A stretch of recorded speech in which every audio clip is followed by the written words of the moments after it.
Whether you are in Migori, Kakamega, Busia, Nyeri, Muranga, Embu, that other place, Kilifi, anywhere you want to do anything in this country, there is freedom and guaranteed by the Constitution. So, Mr. Speaker, the other day, we have constitutional commissions that we have given ourselves in this country, like the NCIC, the National Cohesion.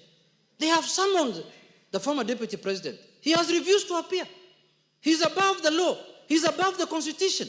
He said, I cannot appear in that commission. And that is a commission that is taxpayer money.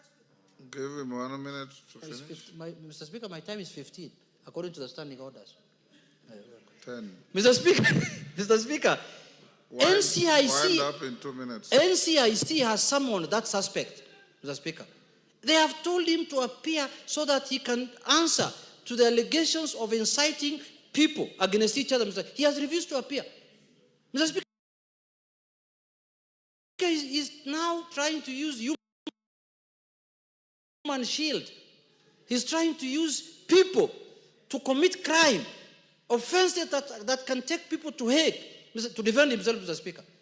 If he's invited by the DCI to record a statement, he refuses. If he's invited by NCIC, he refuses. If he's invited by EACC, now who's going to protect us from this monster, Mr. Speaker, called Gachagua? Who on earth is going to protect us from this monster, Mr. Speaker? Who's going to protect us? Because the government looks like it's unable to take an action against him. Mr. Speaker, if this government was formed by ODM, this man would have been in jail by now, I can assure you. Yes. I can tell you for this one, without any fear of contradiction. Mr. Speaker, I want to ask Kenyans not to listen to insightful people, not to listen to people who want to divide them according to their tribes, not to listen to people who have formed regional, tribal, ethnic, political parties, Mr. Speaker. The country and the Constitution does not allow formation of ethnic political parties or religion, Mr. Speaker. What this district commissioners party that has been formed the other day is an ethnic political party. You can see somebody talks about my community, village, or Munyoro. Talk about Kenyans. Political parties are formed for purposes of enhancing democracy by bringing all Kenyans and all communities as part of that political party, Mr. Speaker. With those few remarks, Mr. Speaker, I want to use the strongest terms to condemn the former embattled, malicious, impeached Deputy President, Mr. Speaker. Thank you, Mr. Speaker. I request the majority leader to second me.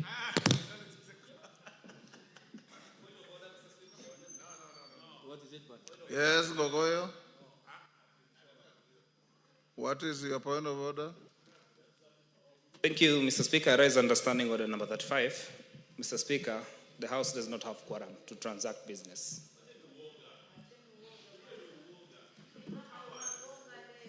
Clerk, how many members do we have?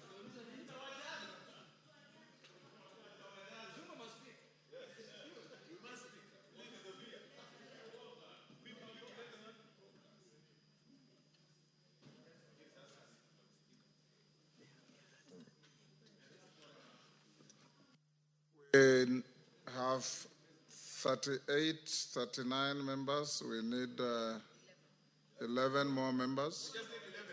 Yes. Ring the bell, the quorum bell, Sergeant.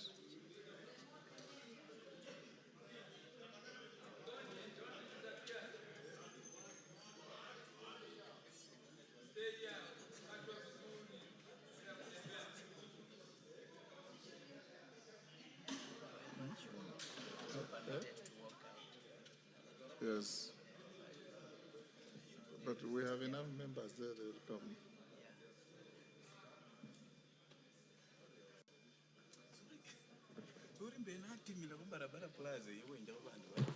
Yes. The bloodshed that this country witnessed in 2007, as unfortunate as it was, Honorable Speaker, that he can equate the death and bloodshed that was occasioned on innocent Kenyans as a Christmas party. This Honorable Speaker tells you that this is indeed a man with a very dark soul.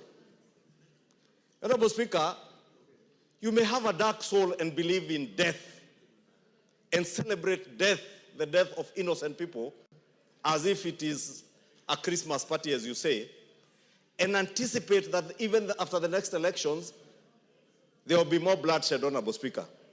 And I said over the weekend, Honorable Speaker, when you harbor such thoughts, such dark thoughts, such black thoughts, such evil thoughts, you do not deserve to be a leader anywhere, Honorable Speaker. You do not deserve to be a leader anywhere. Honorable Speaker, this is somebody who now pontificates as if he's God.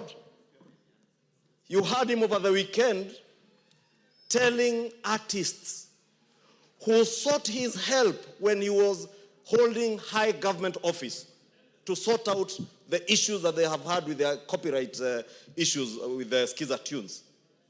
But he had no time for them. But now he wants to commandeer who they will sing to, what songs they will sing, when they will sing, and how they sing, Honorable Speaker. That unless they are singing songs of praise to him, they should not perform. Daring that even businesses, Honorable Speaker, owned by entrepreneurial, hard-working Kenyans, very good entrepreneurs who have established clubs, that now he's inciting Kenyans to storm those clubs and destroy them because an artist who he does not like is performing in that club, Honorable Speaker. This is a height of evil minds and evil thoughts by an evil man who sees nothing good in this country except that which satisfies his insatiable greed. Greed that even public coffers could not satisfy, Honorable Speaker.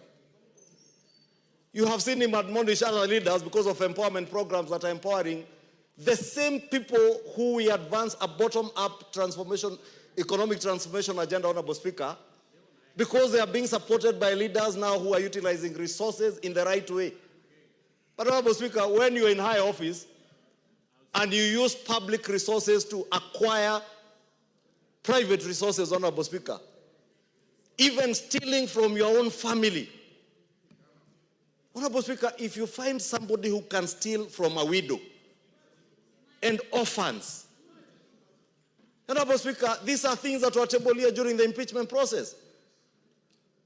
How he forged the will of his late brother, a hardworking former governor of Nyeri, disinherited the widows and the orphans of the family, and used his high office to intimidate and threaten that family not to speak, Honorable Speaker. Thank God that this House rose to the occasion to save not just that family, but the country against the machinations of a very evil and dark soul, Honorable Speaker. Honorable Speaker, I'll take you back to the events of last year.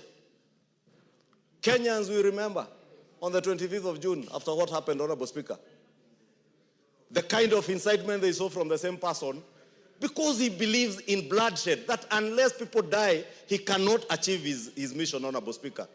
Let us say, Honorable Speaker, from the floor of this House, no other Kenyan will die to satisfy the insatiable greed of a dark man with a dark soul and a very evil mind, Honorable Speaker.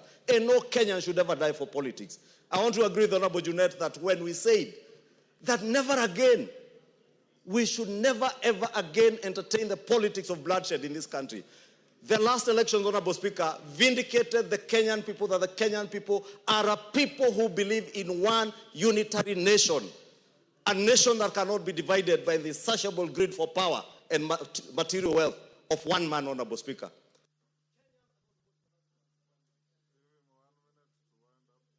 Honorable Speaker, I was saying Kenyans across the board voted for the Kenya Kwanza government.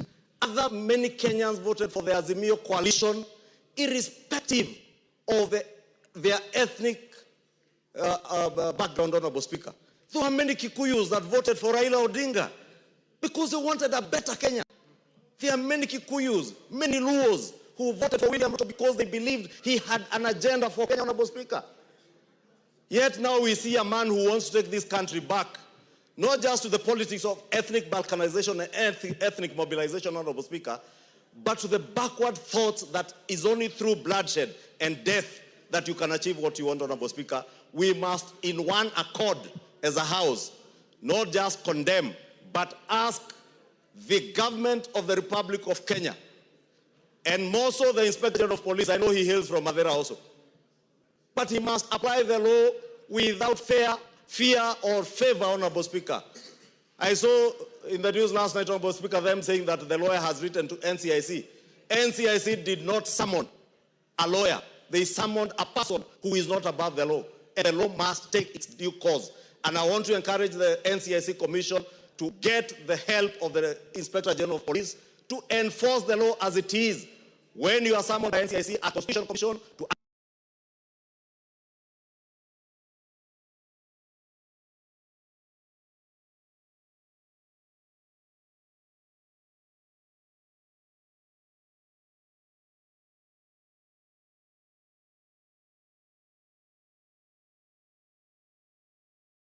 answer to charges leveled against you, you must appear. And if you don't appear, Honorable Speaker, action must be taken. Otherwise, if we take that route, Honorable Speaker, what will stop anybody tomorrow from inciting Kenyans on the basis of ethnicity or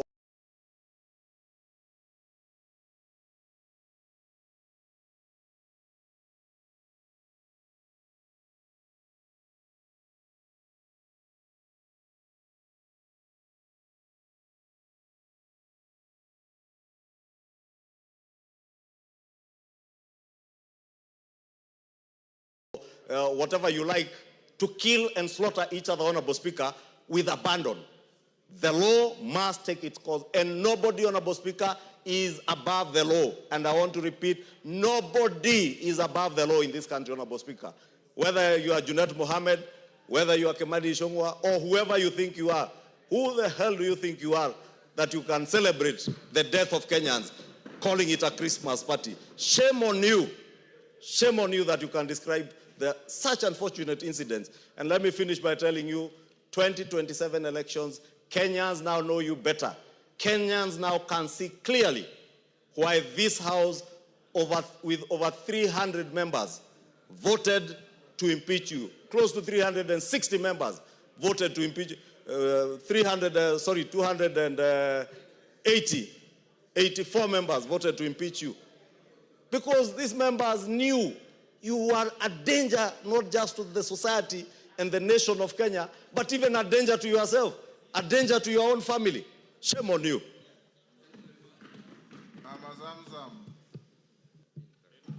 Asante sana Mheshimiwa Spika, na mimi niweze kumsupport ndugu yangu Muhammad Junet kwa kuweza kusema kuwa Kenya ni yetu sisi sote. Mheshimiwa Spika, inasikitisha kuwa Bwana Gachagua hajakubali kuwa hayuko kwenye mamlaka tena. Na mimi nataka nimwambie, ikiwa kitu kitatolewa kwa Wakenya wote, iwe ni injustice, lakini kikitolewa sehemu moja, iwe ndio furaha yake, basi anakosea Wakenya. Nikikumbuka mwaka ambao aliutaja kuwa, na kwa nikimnukuu alisema, hii Kenya, ikiwa mtu mwingine yule ataingia katika uongozi, basi itakuwa ile 2007 2008 ili kutakuwa ni kama harusi, ile itakaofanyika itakuwa balaa zaidi. Jamani, huyu ni mtu kweli? Huyu ni mtu kweli? Na mimi nataka nimwambie Gachagua, hii nchi si yako wewe peke yako. Usipotoshe wa Kenya. Ulikuwa katika serikali, ulikuwa ukituambia wewe ndio mlinzi wa mlango, ulikuwa ukituambia vitu vinavyofanyika viko sawa. Leo hii kwa utepetevu wako uko nje, kwa kunyang'anya mjane haki yake, kwa kunyang'anya mayatima haki zao, kwa kuweka ile siasa za shares, Wakenya wakasema toka nje. Leo unaanza siasa za kugonganisha Wakenya. Nakumbuka hapa na naona kama ameshikana na Ndindi Nyoro, Mheshimiwa Spika. Mimi nataka nimwambie, kuna siku hapa nililalamika, kulikuwa na disaster, mambo ya floods kule Mombasa. Nikalia sana hapa, hatukupata pesa za disaster funds, Mheshimiwa Spika. Na hapa alionambia Zamzamu njoni kuonyesha, ilikuwa ni Ndindinyoro. Akanionyesha 14 billion ya World Bank ambayo ilikuwa ofisi ya Deputy President wa wakati ule Gachagua, akanambia Meziramba. Akanionyesha 6 billion ambayo ilikuwa katika budget. Huyu Ndindinyoro ndo alionionyesha, akanambia Gachagua Meziramba. Leo yeye ndo anarudi huku nyuma, kwa sababu waambiwa nyani akikosa ndizi usema mgomba umeteleza. Mheshimiwa Spika, haiwezekani. Kama wao ni wenda wazimu, waache wale ambao wana akili zao waweze kuongoza Kenya. Leo tuko na Deputy President anafanya kazi, anazunguka huku na huku, tunaona anafanya maendeleo na Wakenya wanafurahi. Rais, sisi hapa tulikuwa tunampinga, na leo tumeaibika. Kwa sababu gani? Ile housing levy tulikuwa tunalia, leo tumeona Mkuru kwa Njenga, watu wameingia kwa majumba, wametoka kwenye slum. Mheshimiwa Spika, ilikuwa ni uchungu, kwa sababu hii Kenya ilikuwa uchumi umekuwa mbaya na kila mtu alikuwa anasikia uchungu wa uchumi. Lakini mimi leo nataka nimpongeze rais, kwa sababu alitufinya ndio, lakini sasa tunaona yule maskini tajiri wote wanatibiwa. Tunaona nyumba maskini tajiri wote wanakaa vizuri.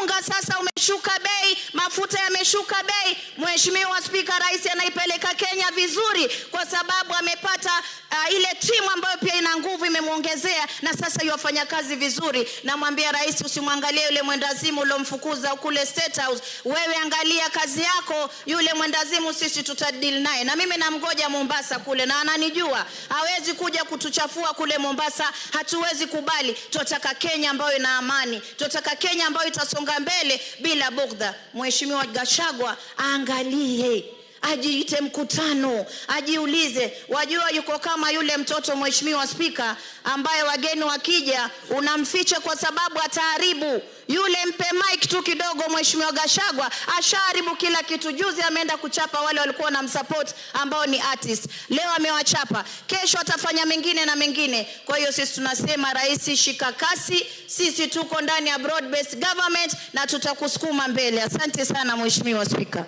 Osoro.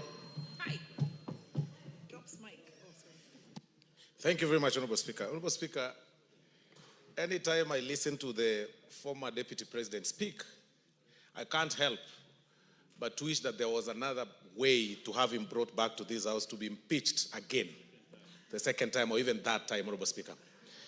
Because, Honorable Speaker, I do not know what one single individual, the kind of venom one single individual holds in his mind, Honorable Speaker.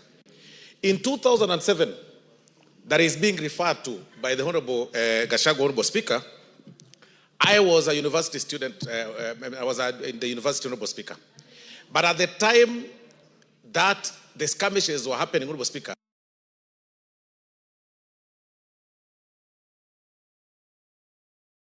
I was in Molo as a rider, as a border rider, Honorable Speaker.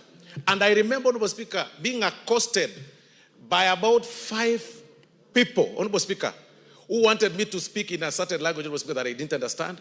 They took away my motorbike and I had to run, Honorable Speaker, for my life. I found myself, Honorable Speaker, in a petrol tanker that I didn't know then where it was going, only to find myself, Honorable Speaker, in Lunga Road, industrial area, Honorable Speaker. How can a person describe that, Honorable Speaker, as a Christmas party, Honorable Speaker? How can a person, and along the way, Honorable Speaker, as we were coming, as we were driving all the way from Molo, El Bago, Honorable Speaker, to the entire route, Honorable Speaker, we could see bodies of people splashed across, spread all over, Honorable Speaker. When a person stands, Honorable Speaker, and speaks in such kind of a language and says that, 2027, if this and this does not happen, and anytime the guy speaks, Honorable Speaker, his description is only about him.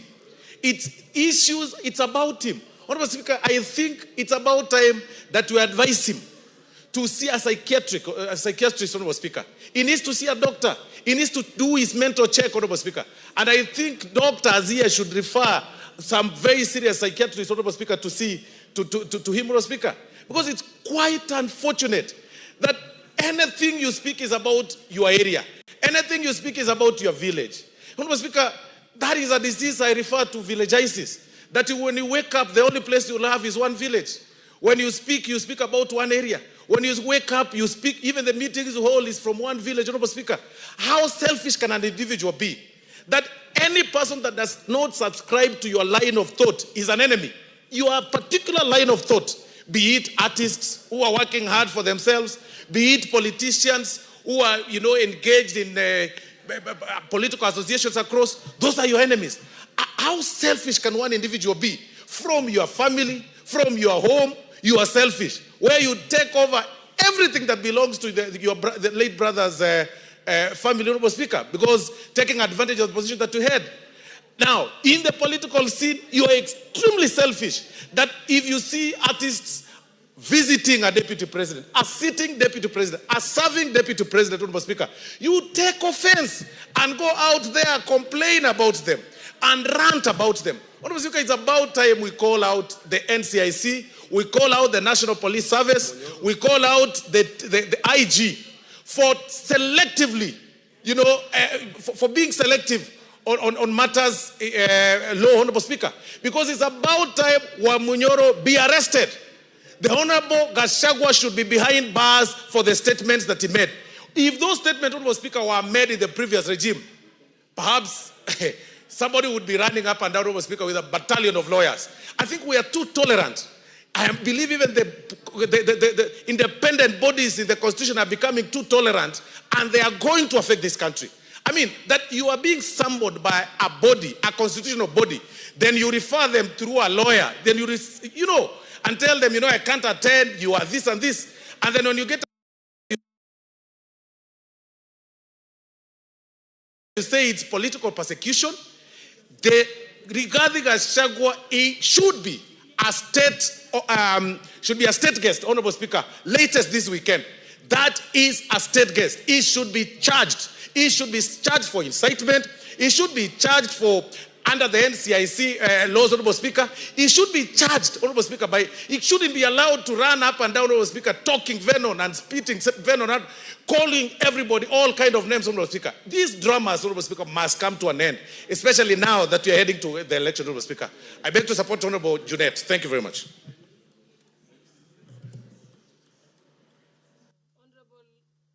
Honorable Otiende Omolo. Thank you, Madam Speaker.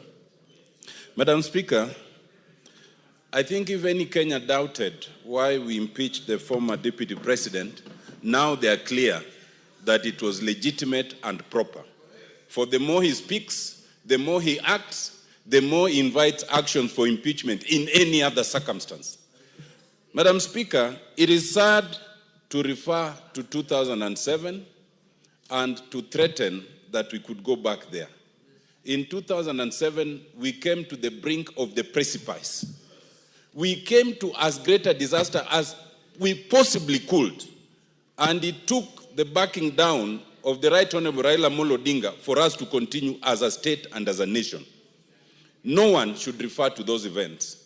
And to do so is dangerous. It is because of 207 that we now have a constitution that prohibits that kind of conduct, that kind of speech. It is an express limitation to the speech. It is because of that that we even had Agenda 4 commissions. It is because of that that we created the NCIC. And it is because of that that we have ESCC, CAJ, Kenya National Human Rights Commission, and others.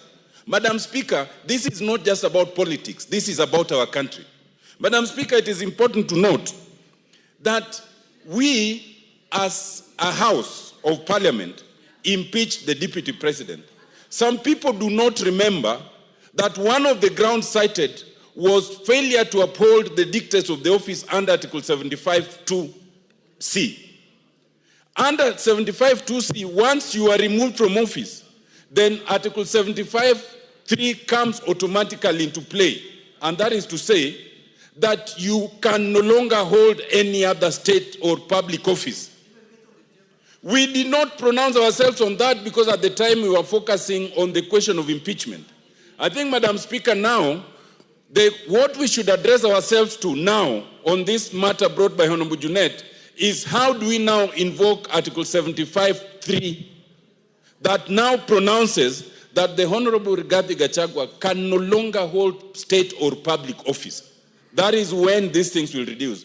And I invite you, Madam Speaker, that through the Speaker's communication, it might be important to guide this House, whether we can do so by way of a petition, or whether we do so by way of a special motion, or whether we do so by way of a special inquiry by the House as the House, so that we pronounce ourselves on that matter. This is important, Madam Speaker, because while the Honorable Rigathi Gachagua went to court and sought to stop these whole processes, the court did not find merit in that. And the court is desirous of going to the logical conclusion, including the declaration of unfitness to hold office. To preempt that, the Honorable Rigathi Gachagua has now withdrawn his petition. Two things. One, I want to urge this House, through its lawyers, to insist to the court to go to the merit of that matter. We want the court to declare whether Parliament was wrong or not, including fitness to hold office. But two, Madam Speaker, I think at the same time, I think we need to re-examine that very matter. I want to say, Madam Speaker, that the NCIC is a body that was established for these very purposes. I have served as a commissioner. I never saw a day when anybody dared the commission in defiance of a summons. I think that is the height of impunity. If we were to go there, then we will no longer have a country, because we are all capable of saying a lot of bad things. I want to urge the NCIC to come of age and do what it needs to do. I want to urge that the NCIC must be shown to bite. Just 1 minute, Madam Speaker. You know, the Honorable Rigathi Gachagua cannot say that I will not attend because there are others who have uttered things that they've not been summoned. Anyone who says that things should be summoned. But in law, you cannot say that I am not guilty because Otiende Amolo is also guilty. No, guilt is personal. Accept your own guilt and then let the others be dealt with. Just the way you cannot confess on behalf of the others. I want to say lastly, Madam Speaker, that this matter is so serious that it should not be left at the level of a general discussion as we are doing it. It must be concretized, because we found Rigathi Gachagua unfit to hold office. It is not just the court that can do that. Even a House of Parliament can do that, with the consequence that you cannot hold any other public office. I so submit, Madam Speaker.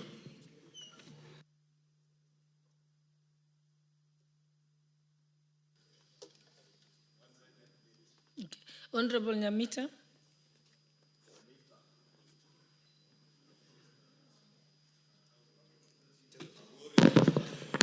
Thank you, Madam Speaker. I rise to also support this motion by Honorable Junet. Madam Speaker, where I come from, particularly in my constituency, we have families that buried bodies without heads. Madam Speaker, in my region, there are families that buried heads without their bodies. And yet in the same region, Madam Speaker, there are families that are yet to account for their loved ones.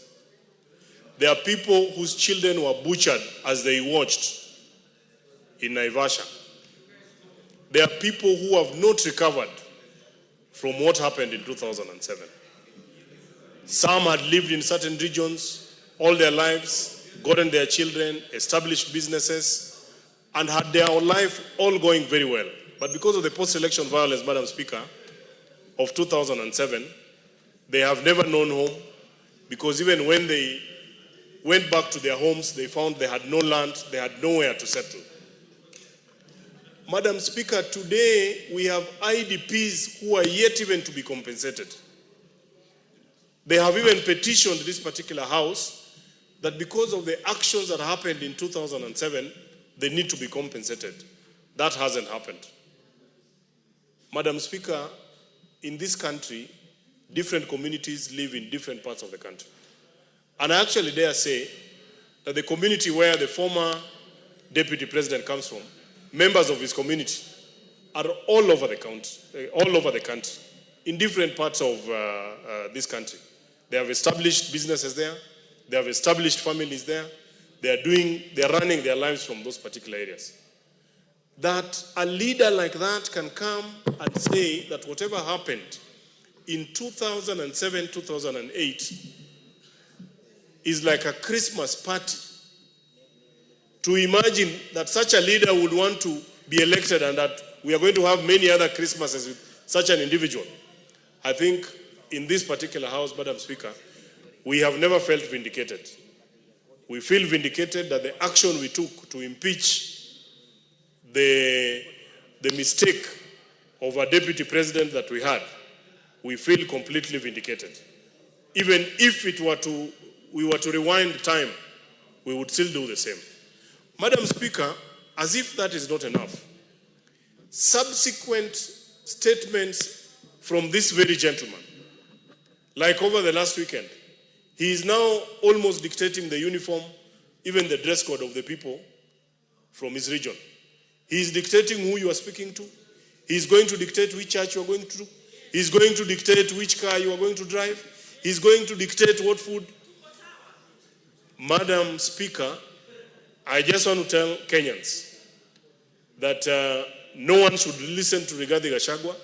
He is not only dangerous to this country, he is even dangerous to himself. In fact, part of the allegations when they were brought here to the assembly were issues to do with him having grabbed property from his family. We feel vindicated. I sympathize with the people that are, every other weekend behind this gentleman and saying that this is a leader we want for this country. I can tell you, the current president might have his own issues. And I dare say that the president that we have now will not solve all our problems, even if we gave him 15 years. But he's putting us on the right path to how our problems in this nation are actually going to be resolved. I want to condemn in the strongest terms, and I want to call upon the police. Every single day, including yesterday, when Rigathi Gachagua says that the president has set up a killer squad, it means he knows. He should be called to record a statement. He is not above the law, Madam Speaker. He is not above the law. In fact, I want to ask the leadership of this House, through you, Madam Speaker, that we call the Inspector General of Police to explain to us why is it that one Geoffrey Rigathi Gachagua has not recorded a statement and he continues to make insightful statements across this nation. I submit and I support.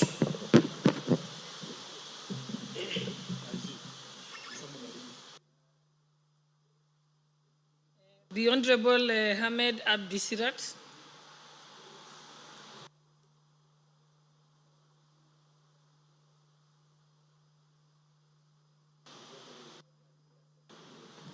Thank you, Madam Speaker. I want to join this debate by condemning the utterances of the former Deputy President. Madam Speaker, it's a known fact that the Deputy President was impeached after he violated the Constitution of this country. We thought we have stopped this, a reckless person, but unfortunately, he has become more dangerous. This House has found that he was unfit to hold any office. But now we're also seeing he's unfit to live with the public, and he needs to be behind bars. We have laws in this, unfortunately, our laws in this country is applied selectively. If a small person commits small crimes, they are brutally arrested and charged. But when a figure, a leader, let me say, a reckless leader breaks the laws of this country, they are not taken to account for their actions. And that's unfair. Small crimes can be forgiven. But when somebody who calls himself a leader tries to blow off this country, tries to ban our country, he must be stopped. And I am appealing to our security agencies to arrest this gentleman and take him to court. I know some guys are fearing that maybe his community or this and that will bring something. We don't care. Kenyans have 42 communities in this country. And the law should be, applied the way it is, fair and square. Mine is to implore you, this House and the government, to take action before we lose our country. We have history of having violence in this country in the 2027. And it's known that we almost lost our country. We lost lives, we lost businesses and properties. Somebody is daring us that he's going to take us there because he wants to lead us through violence. We will not accept that. Elections is democracy in this country. You can win an election using the right processes, but we will not allow bloodshed and anarchy to win an election. It's not acceptable, and it cannot be allowed.